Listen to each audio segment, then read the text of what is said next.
Good day.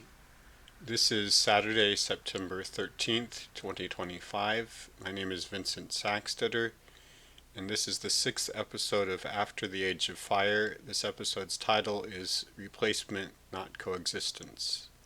I'll get into that in a few moments, but I want to start off by remembering Charlie Kirk and his death 3 days ago.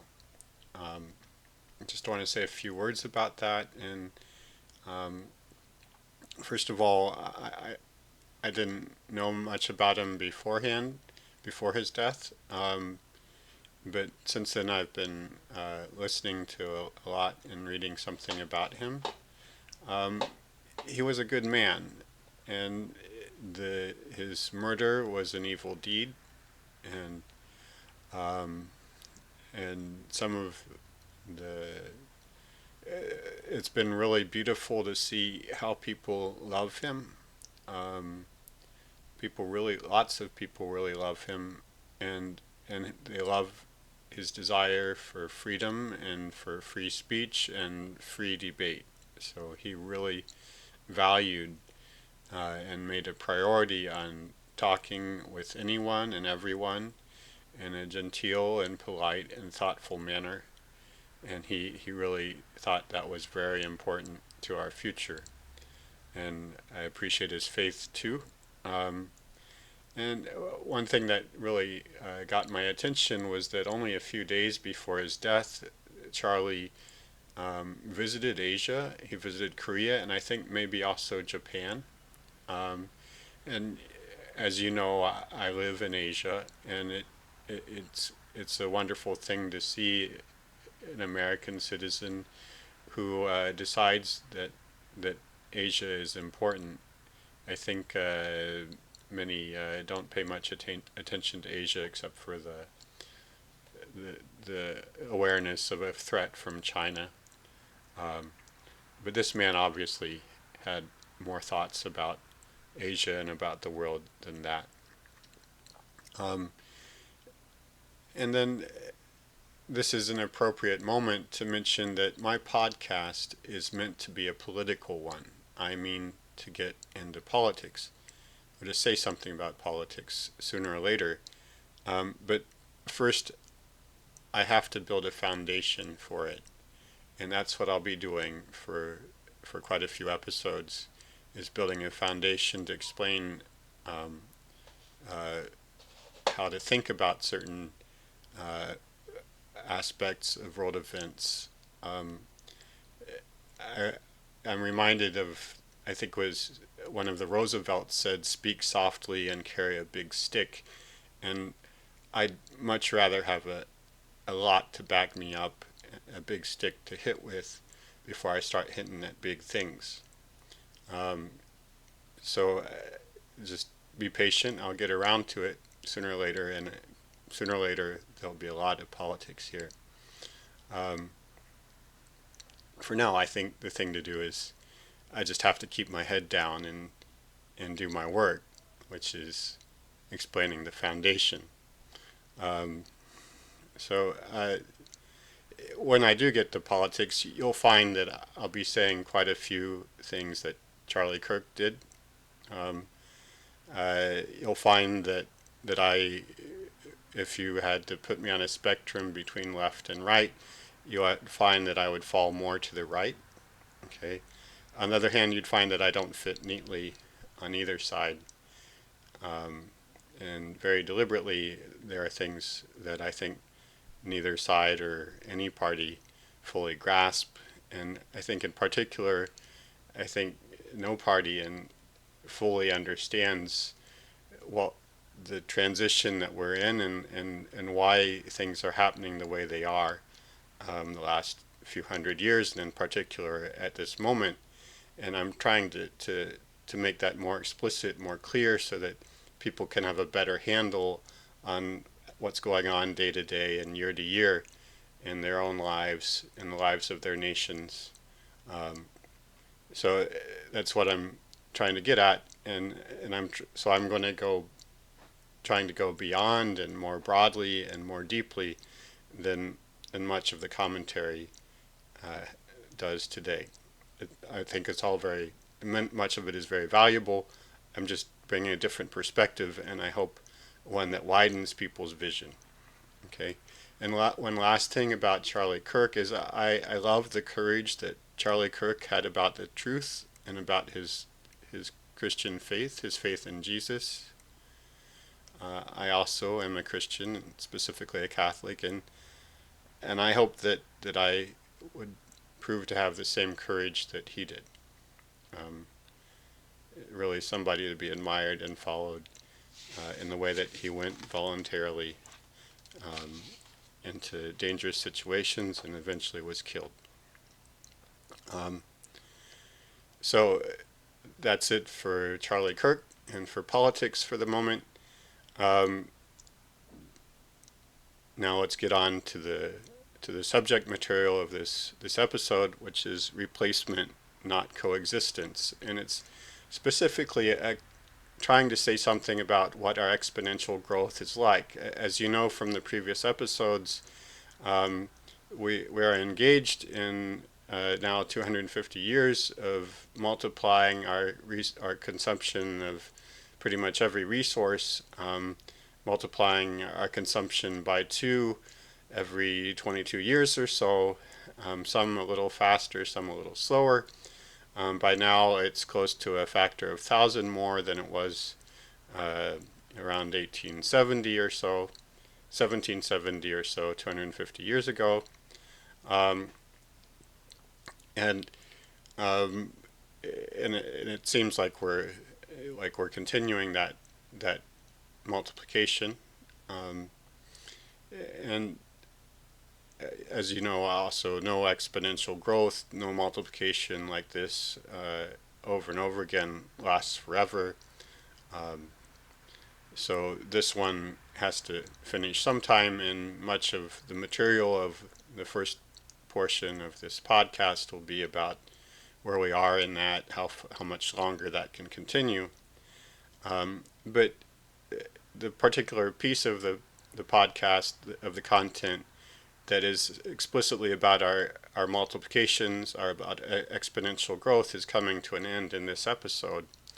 And I want to make a comment about what our exponential growth is like. And I want to point out first, in all of the following, you might, it's kind of dark in places, and the whole theme today is a bit dark.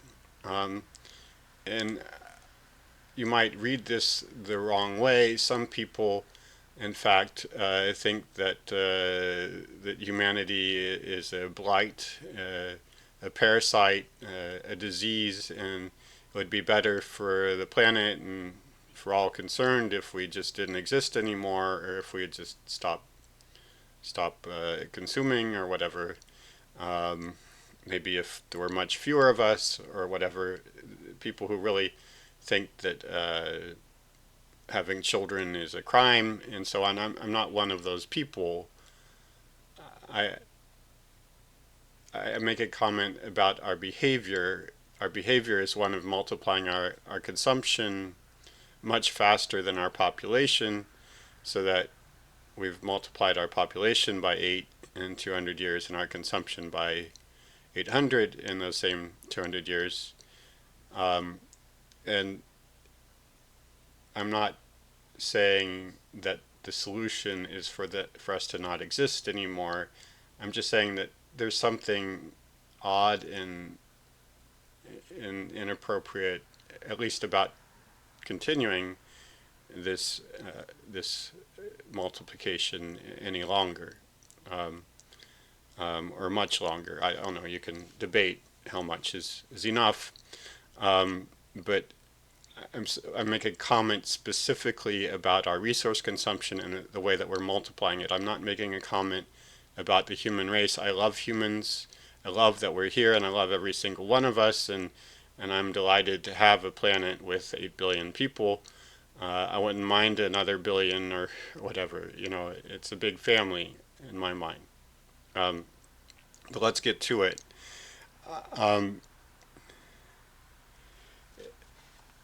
So our consumption, the way we do it, the way we've been doing it for 250 years is always follows a simple pattern, the same pattern.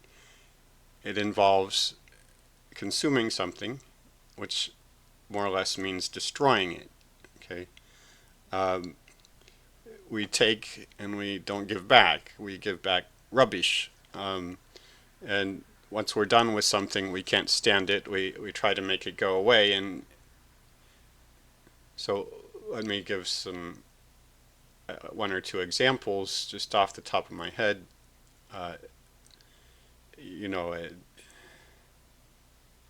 um, practically everything that comes into your house sooner or later ends up going out of your house in a bag. Um, and that bag, you carry it to some collection point, and certainly that stuff that went out in the bag is not of the same quality as the stuff that came in. It's in general unusable stuff that you want to be in a rubbish pit or a landfill. Um, and then before that stuff came into your house, whatever it was actually extracted from a much larger quantity of other stuff. So we go through a purification process, a processing thing, and when as we're producing something, it could be 9/10 of the input resources are discarded, or it could be 99 hundredths, 99%, or it could be even more. And so there's a lot that never gets to your house. Instead, it directly ends in dumps. And then what does come into your house leaves. And then sooner or later, your house will be torn down and discarded, and maybe this has been going on for thousands of years. That people have found in the Middle East there are large hills that might be mistaken for natural hills, but if you go up to them, you find layer on layer and layer, 30 or 50 layers of city built on top of city built on top of city. Um, Actually, back then the cities would be towns by our standards, um, but once you're done, and it just turns into rubbish. And maybe you build on top of it, or maybe you cart it off somewhere else. Um, then there's the stuff that we put in our cars. We never actually see the stuff go into our cars. It's pumped in through a nozzle, and then it disappears. So it wasn't, certainly when we're done with it, it's not the same as it was when we brought it in. It's useless when we put it in the car. It's now useless to everyone. It's dissolved into the atmosphere. It's not like the gasoline has actually stopped existing. It just turned into something else that weighs exactly the same as the gasoline did. You might have 40 kilos or 100 kilos in your car, in your gas tank, depending on how big your gas tank is, and then all of that turns into atmosphere and into water. Um, so anyway, whatever it was, in fact, fire is the great disappearing act. We can make things disappear. In fact, we want to make everything disappear once we're done with it. In fact, there's a fantasy we have. It's the fantasy that when we discard something, when we throw it away, when we decide to call it trash, at that point the fantasy is that the thing, for all practical purposes, stops existing. We don't have to think about it. We don't even have to remember possessing the thing, and we certainly don't have responsibility for it anymore. We take it off to the collection point, and then, as far as my life is concerned, it's off the books. It's disappeared.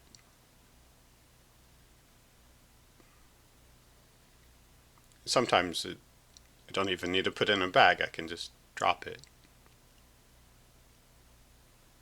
Then it's gone. It's an interesting fact that we also like to make things appear on command. I like to be able to type something into my web browser, and then tomorrow morning something will show up at my doorstep. Or perhaps in 20 minutes some hot food will turn up. And then once I'm done eating my meal, I put it in a bag, take it off to the disposal point. I've made the thing appear and I've made the thing disappear. This is a remarkable feat of magic. Even the best of magicians would be challenged to be able to make things appear out of thin air and disappear into thin air in a real way. But we all demand to live as if we were those magicians. Why? And I think there are many reasons, and I don't have time to spell them all out. I go into a little more detail in my book. In fact, everything that I say here is sort of a condensed form of what's in the book, selecting out certain things and leaving out others. But I think one reason is that when I get rid of something, it confirms that I've come up in the world and no longer need that old car or shirt or whatever, because I've moved past that. Maybe my society has moved past that. Maybe we know how to make a better version of that, or maybe I just have more resources, or maybe I have better taste than I used to.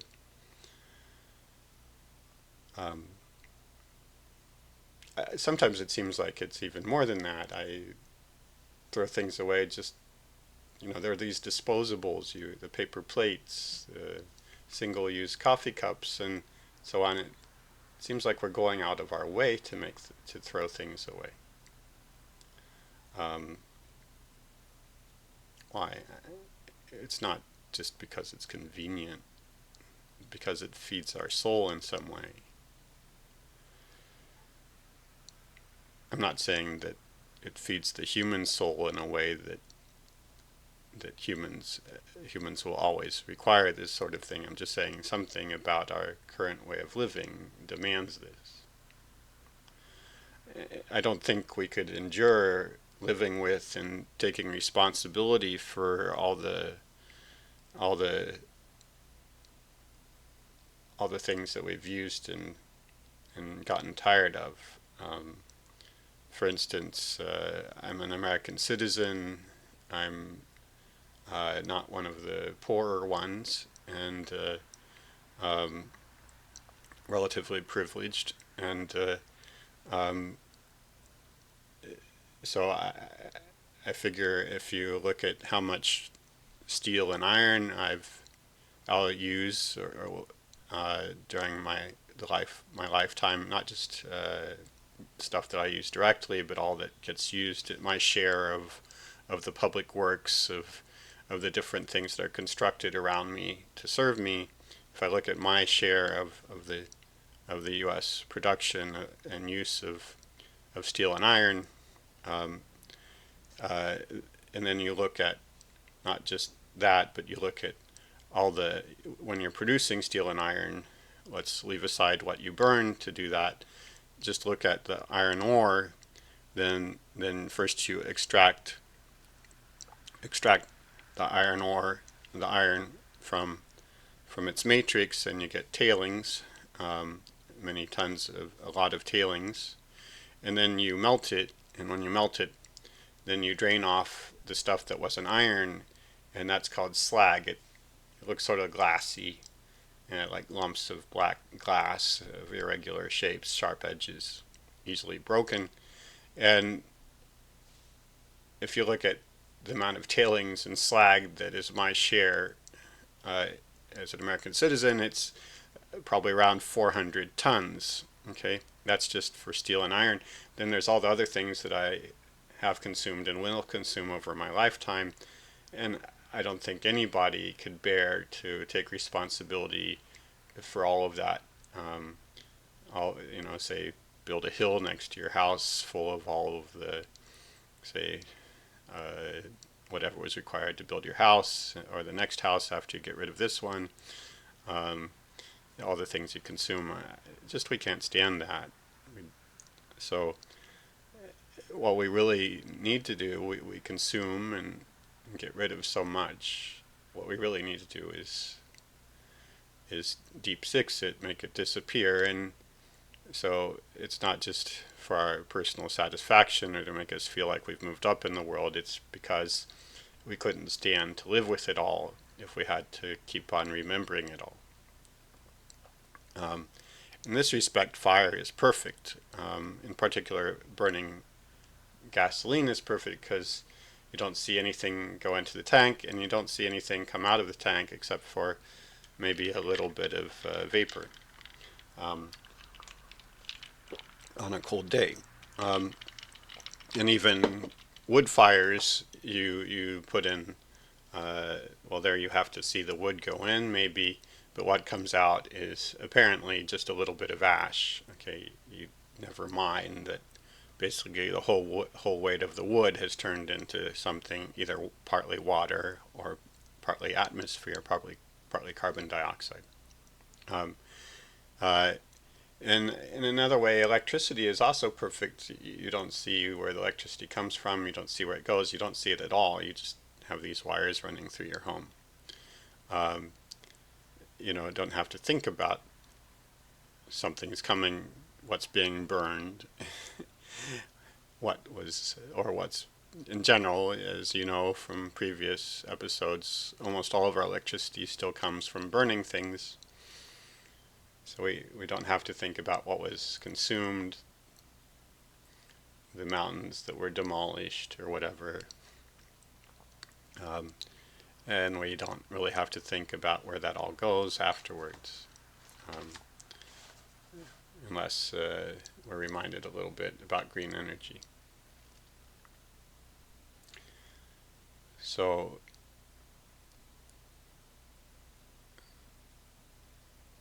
I think fire is a great metaphor for our growth. Our exponential growth, exponential means multiplying over and over again, is a lot like fire. We inhale resources and we exhale waste. Always waste. Always waste, and almost nothing that comes out of your house is anything but waste. And so therefore we are waste producers. We turn what we consume into waste. And you can deduce from this, it's very obvious that if we allow this exponential growth to continue to completion, then we'll turn everything to waste, the whole planet.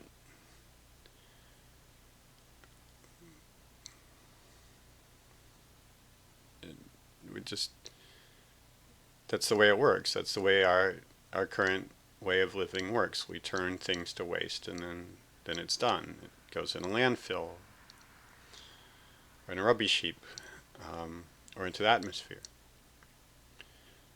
And one more conclusion is, since our current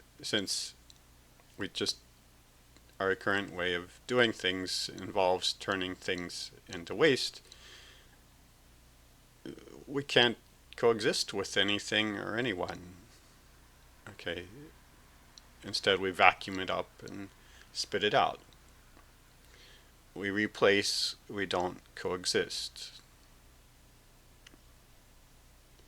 So now I'll go on about that and talk about different ways that you can see that in other aspects or related aspects of our life.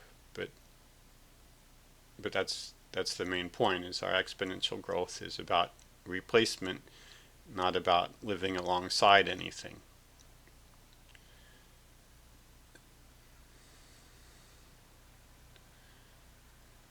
Again, I'm not saying that this is inherent to the human being or that this is the way things have to be. Just saying this is the way we're doing things right now. So I want to talk next about where things stand in this program of replacement that you may not be aware of, but you are certainly part of. And me too. Um, and so I want to talk about where things stand with the living beings that are on the land, leaving out the ocean for the moment. Okay, so and I'm going to leave out single-celled organisms. There are a lot of them. Okay, uh, if you look at their total mass of those single-celled organisms, it's a large number. I'm going to leave out everything except the single-celled organisms.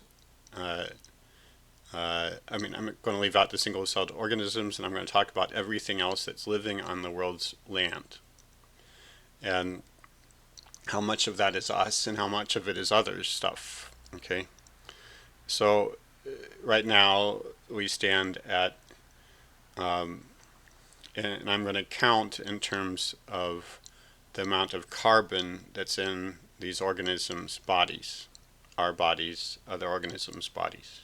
Um, so the amount of carbon is closely related to the amount of calories, the amount of energy embodied by a plant or an animal. Um,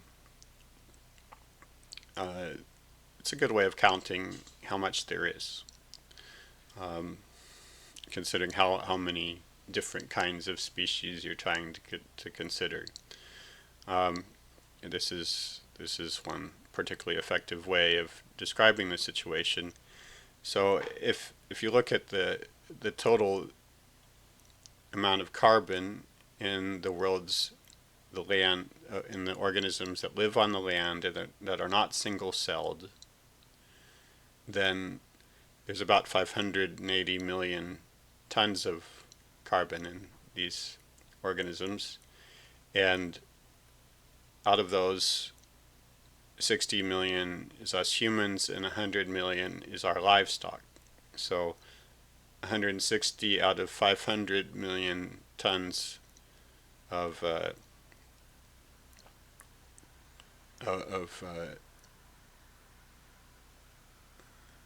actually I mean the animals. I don't mean the plants. Okay, I'm leaving out plants also. Um, sorry. So I'm talking about the animals. Let's see. Okay, I just checked my notes. It's animals. So I'm talking about animals larger than a single cell living on the surface of the earth. 500 million tons of carbon in these animals, out of which 160 million are us and our livestock. So that means that more than a quarter of the world's animals larger than a single cell is us and our livestock. What's left? What's the other three quarters? It's almost all arthropods, which means insects and things like that, and worms. So between us, our livestock, the arthropods, and the worms, that's everything on the planet. Just about every animal on the planet, on the Earth's surface, leaving out the ocean. So we've already captured about a quarter of the biomass, and if we were to try to multiply our mass, the mass of ourselves and our livestock, by 4, then we would be replacing also the world's insects and worms. What about replacing our livestock? Well, since there's 100 million tons of our livestock and 60 million tons of carbon in us, that would give us another factor of 2.7. So get rid of the livestock and just eat veg, or at this point it would probably be factory produced stuff. Then we could multiply our weight by our biomass embodied in the human race by almost 3. Okay. What about the sea? Well, I'll get in another episode. I'll get into why it's not really possible to get that much energy or many resources from the sea compared to what we can get from land. Um, but um, but at any rate, the total photosynthetic harvest of the sea is more or less about the same as the photosynthetic harvest of the land. In other words, the amount of energy that the sea harvests from the sun is roughly the same as the amount of energy that the land harvests. So even if we could still the waves and overcome all the dangers of the sea and make full use of its photosynthetic possibilities, that would only give us another factor of 2 to multiply our mass. Um, Another way of saying that is um, of saying this whole thing is that we're well on our way to replacing uh, everything, every living animal on the face of the earth, on the world's land, except the bacteria. We're only 2 factors of 2 away from that. And another thing is, you look at the 100 million tons of carbon in our livestock, the 60 million tons in our own bodies, and then look at all the wild animals and birds, everything except the insects, the arthropods, and the worms, and there's 9 million tons of carbon in the world's wild animals and birds. That's less than 1/6 of the amount in our own bodies, and 1/18 of the amount in the bodies of our livestock and us together. So if you have any illusions about whether there's much wildlife left in the world, it just happens that you live in the wrong area, and maybe you think that what you see on the Nature Channel is what most people still live with. If you think that that that for most people they have roughly as much wildlife around them as people did 500 years ago, I just want to disabuse you of that notion. The wildlife's gone. It's on a few nature preserves, a few mountain ranges. We've replaced it. There's uh, 60 million tons of carbon in us. There's 100 million tons of carbon in our livestock, and there's 9 million tons remaining in the world's wildlife. You can be sure that 500 years ago, 1,000 years ago, things were quite different. But now you have to travel thousands of kilometers or miles to find a good nature preserve, and then you have to join in with 100 other tourists looking through their binoculars at some animal in the distance. Or you have to walk through some forest, and if you're lucky, twice in a day you might hear a deer or watch one run past you.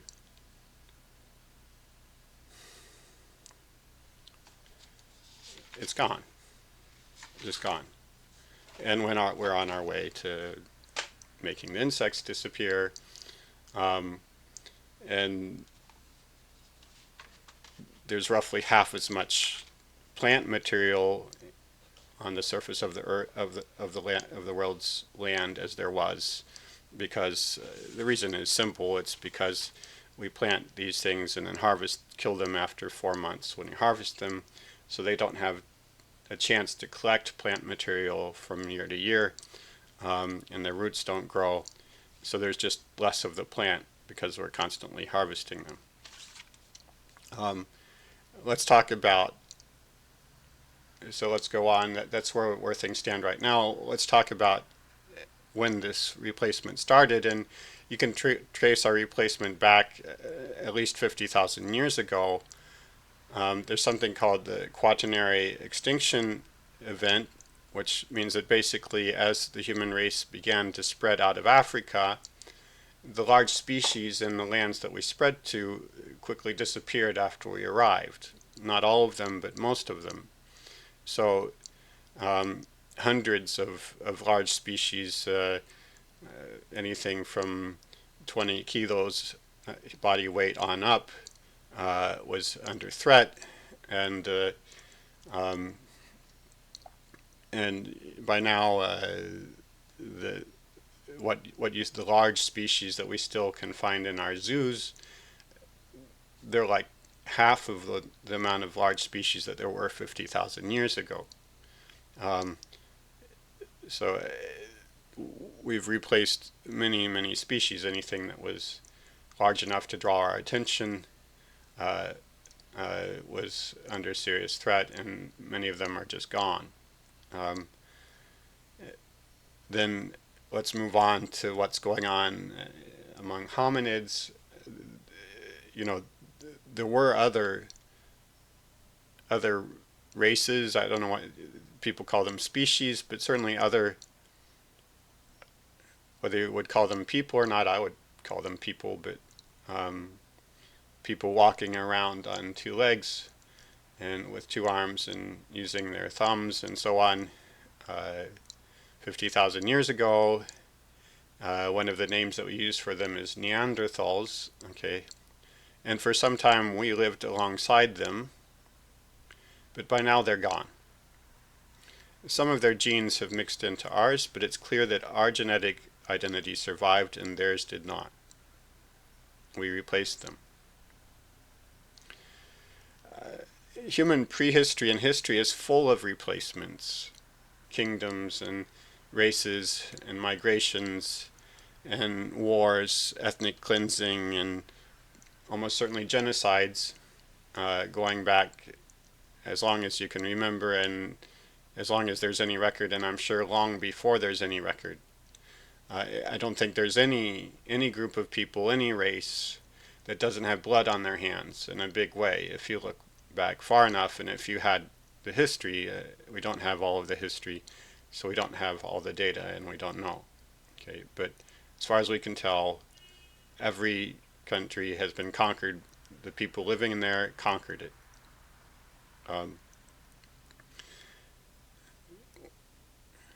They took it over.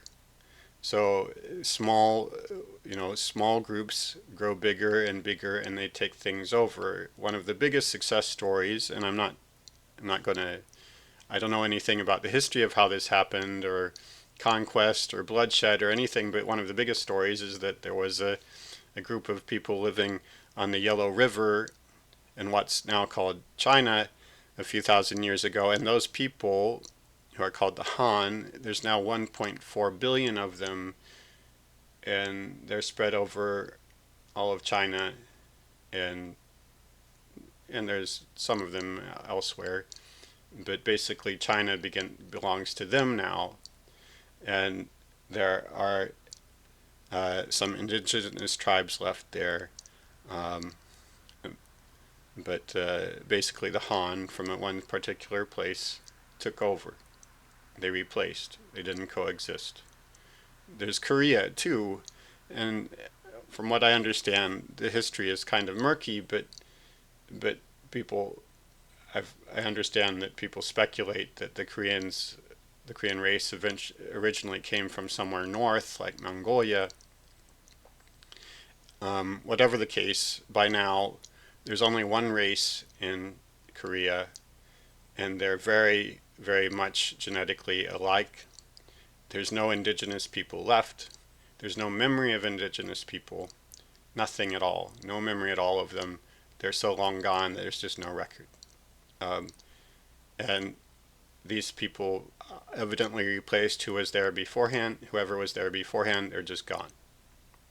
Let's turn to the Europeans, and I'm no historian. I'm just saying, you just go and investigate, and you'll find that people replaced each other over and over again. In North America, there's been a nearly full genetic replacement of the people who were living there until the Europeans arrived. You see very little trace of the Native Americans in anybody's faces anymore, unless you come across the stray one here and there, or you go to a reservation. Um, Also in Latin America and South America, Central America, and that continent, there were major changes in the gene pool, and in that case, it wasn't just the whites, the Europeans who came in; they brought slaves, and so now we have various mixtures of African genes, European genes, and the native genes. But it's clear that there's been a huge amount of replacement. In Asia, the genetic replacement didn't go so well for the Europeans, but there was a cultural replacement of basically every institution was remodeled, or at least the Europeans tried to remodel it in their image. Um, don't get me wrong, I think there are reasons why the Europeans succeeded, and there were very good things about what they brought. Okay, I'm just saying what happened. Things were replaced. There was not coexistence, but replacement. So, for example, there's Western medicine. Okay, actually, Western medicine, as it exists now, replaced something that was different, quite a bit different, just a few hundred years ago. In the 1600s and 1700s, if you wanted to say why somebody died, some of the reasons you might give for why they died would be names like twisting of the guts, chrysomes, purples, and Tissic. I have no idea what these things are, but clearly our medicine and our notions of why people died have completely replaced what was there. But then we brought it to Asia, okay, and in Asia, these countries, and I'm sure other countries around the world, had their own ideas of what was of how health worked, and we had the opportunity, our scientific and medical communities had the opportunity to try to figure out how the various Asian cultures saw their health and their bodies, and try to incorporate what they knew and to express themselves in a way that was native to the vocabulary of particular peoples, and also take whatever was useful there. But that's not what happened. If you walk into a hospital in China or in South Korea or in, I'm sure, many other Asian countries, and see how things are done, you'll see a replica of a European or American hospital. Same department names, same everything. We replaced, we didn't incorporate, we didn't coexist. Um, that's true for medicine, but it's true across the board. Um, so, and then lastly, I'm not saying that I'm not trying to say something about colonialism or about how evil the Europeans are. I'm a European, and I'm not European descent. I'm American, United States citizen. I'm not ashamed of it. I'm proud of it. Um, there, like every race, every nation, uh, there's a lot of blood on our hands, but there's also a lot that we can be proud of. And there were real reasons why why we were able to get as far as we did, and there are real reasons why many other cultures and nations embraced many of our technologies and practices. Um, I can go on at length about all the things that we developed and other races and countries never got around to developing, um, all the things that we did that they never got around to doing until we showed them the way. Um, I'm not at all ashamed of that. There is blood on our hands. There's blood on everybody else's hands too. So don't get me wrong about that. Um, and then one more replacement that's going on right now is all of the world's cultures, every notion of identity, of tradition, religion, of memory, of how things were, of who you are, of who your family and your culture is. All of that is being hollowed out and replaced by an ersatz global culture. The chains, the media, the soap operas that are the same in every country, um,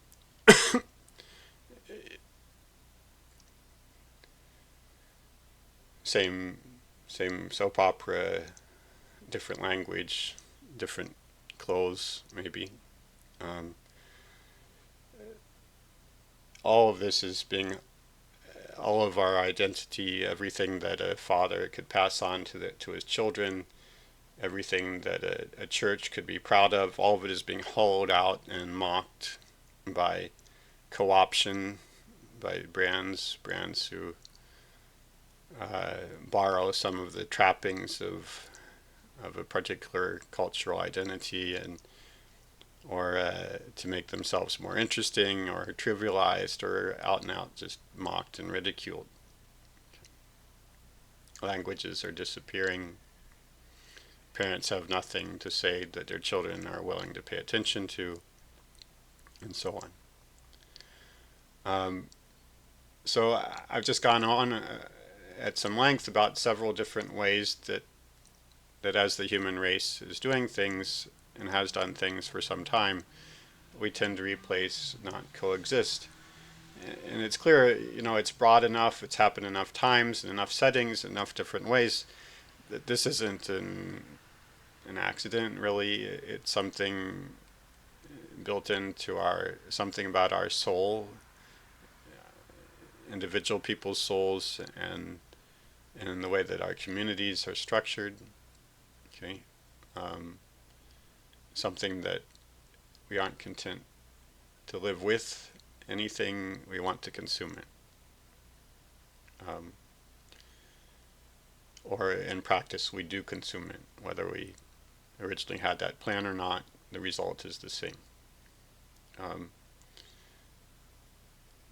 Some sickness.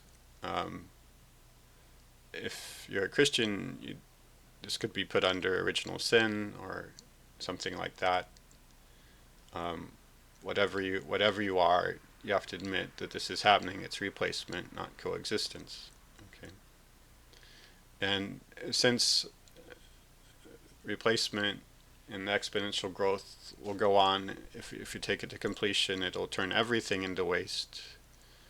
If we keep pursuing this agenda, this way of living, it'll just turn into suicide. So that's my point. It's not that we have to go ahead and destroy everything in sight and destroy ourselves, but we're on the way to that. So I don't know. There's a problem with wanting to multiply by 2 indefinitely. Multiplying by 2 several times, even for 250 years, sure, maybe. But keep going forever? No, you just kill yourself. Kill yourselves, kill everything in sight. It's not that we're bad, that we are inherent, we're beautiful. I love humans. I love the communities we try to build and live in. I think we're amazing gifts, and every one of us is a gift. But this agenda of multiplying by 2 is rapidly coming to the point of being suicide.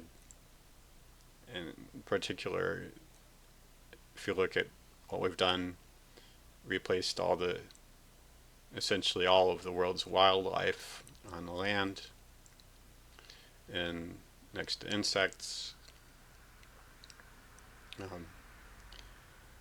Yeah.